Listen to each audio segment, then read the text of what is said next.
జగన్మోహన్ రెడ్డి గారి కోసం మీరు పొద్దున్న నుంచి ఇక్కడ ఉన్నారు. ఎందుకు జగన్మోహన్ రెడ్డి అంటే అంత ఇష్టం? మాకు అభిమానం. జగనన్న చేసిన పథకాలు అలాంటివి. మేము ఏదన్నా ఆధార్ కార్డు కావాలన్నా మా ఇంటికి వచ్చి చేశారు వాలంటీర్లు. ఇప్పుడు పత్తిపాడు అంటారు, అయ్యి అంటారు, ఇవి అంటారు, అన్నీ తిరగాల. ఇప్పుడు ఇంతవరకు ఏదన్నా ఆధార్ కార్డు పెట్టాలంటే చిలకలూరు పెట్టాలండి, గుంటూరు పోండి. జగనన్న ప్రభుత్వంలో ఇవన్నీ ఇంటికి వచ్చినాయి.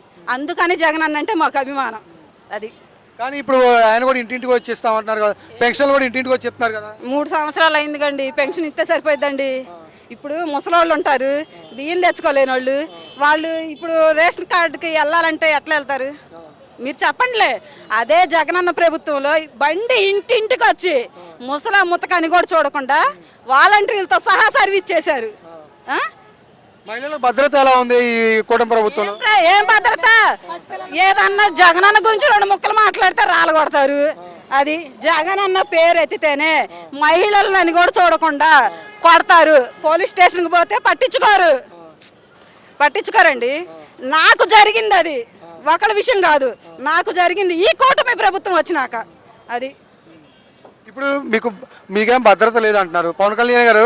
మహిళలకి ఏదైనా జరిగితే నేను ఉంటాను, నేను ముందు ఉండి ప్రశ్నిస్తాను అనేసి ప్రశ్నించే 2 నెలలు తిరిగానండి. కనీసం నన్ను స్కూల్లో గవర్నమెంట్ ఉద్యోగినే కదా, అది చిన్నదైనా పెద్దదైనా, గవర్నమెంట్ స్కూల్లో సీసీ కెమెరాలు ఉంటే నన్ను కొట్టి 4 కుర్రాళ్ళు వచ్చి కొడితే ఆ కెమెరాలు పగలగొట్టినా కనీసం ఒక ఎస్ఐ కానీ ఒక కానిస్టేబుల్ కానీ వచ్చి చెక్ చేయాల. ఏంది ఎవరు పగలగొట్టారని కూడా అడగల. ఏది భద్రత మహిళకి? ఎక్కడుంది?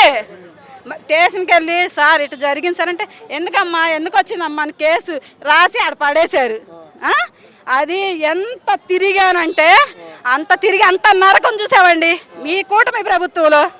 అది ఒక ఒంటరి మహిళకి, అసలు భర్త లేని మహిళని కూడా కాకుండా నన్ను ఎంత హింస పెట్టారో అంత హింస పెట్టారు. అది కానీ మీరేమో జగన్మోహన్ రెడ్డి గారి ప్రభుత్వం రావాలని మీరు అనుకుంటున్నారు, కానీ వాళ్ళే రానియమంటున్నారు కదా, వాళ్ళు మేము కలిసి ఉంటామంటున్నారు కదా. వచ్చిద్ది, మళ్ళీ వచ్చేది 100% జగనన్న ప్రభుత్వమే. వచ్చేది జగనన్న ప్రభుత్వమే. జగన్మోహన్ రెడ్డి గారి ప్రభుత్వం వస్తే ఎలా ఉండబోతుంది అంటారు? రపారపానే అభివృద్ధిలో అయినా దేంట్లోనైనా జగనన్న తర్వాతే. ఏకైక ఈ ఆంధ్రప్రదేశ్లో మగోడు ఎవడన్నా ఉన్నాడంటే జగన్మోహన్ రెడ్డి తర్వాతే. ఎవరు చేయలేరు. ఈ పథకాలైనా ఒకవేళ ఆయన ఫ్రీ బస్ ఇచ్చినా 2 సిలిండర్లు ఇచ్చినా ఈ చేసిన దేనికి చేశారు? 3 సంవత్సరాలు అవుతుంది. కనీసం ఒక్కళ్ళు వచ్చి ఒక గ్రామానికి వచ్చి ఏం అభివృద్ధి చెందిందమ్మా మా కూటమి ప్రభుత్వంలో అని అడిగిన ఎవరన్నా ఉండారా? ఏం చేశారు? 18 ఏళ్ళు ఇంతవరకు ఎవరికి రాలా. అమ్మఒడిలో 15 ఏళ్ళు జగన్ ఎందుకు వేసాడు అన్నారు. ఇవాళ అదే 15 ఏళ్ళు మీరు ఎందుకు వేయాలా? 13 ఏళ్ళు ఎందుకు వేశారు? 9 ఏళ్ళు ఎందుకు పడ్డాయి? 9 ఏళ్ళు పడ్డాయి, 13 ఏళ్ళు ఒకసారి పడ్డాయి, 6 వేలు ఒకసారి పడ్డాయి. అమ్మఒడి